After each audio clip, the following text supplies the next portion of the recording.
Which type of tattoo makes you cringe the most?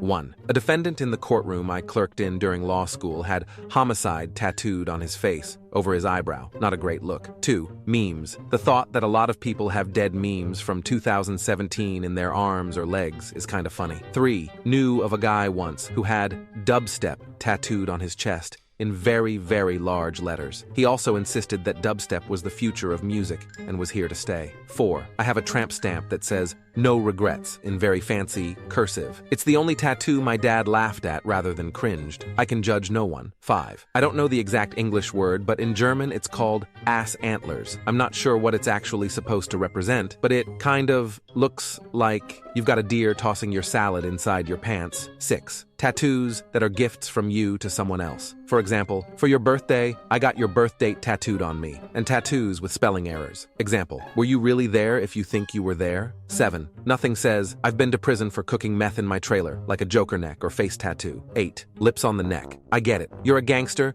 with an attitude problem and probably want to fight. 9. Sayings, especially ones that span multiple limbs, areas. I was in the army with a guy from Texas that thought he was hard as woodpecker lips, had "cowboy the fuck up" tattooed across his forearms. Ostensibly so, if he put his fists up to fight you, you would read it and, I don't know, be scared or something. He never got in any fights that I know of, but due to the size he wanted it and shitty planning, one arm said "Cowboy the" and the other arm simply read "fuck up," and he immediately became known as Cowboy the fuck up. 10. I once stood in line behind a lady who had like the bad tattoo parade going from the nape of her neck. She had "Only God Can Judge Me," something in Asian characters, and an ugly, faded, poorly drawn crucifix.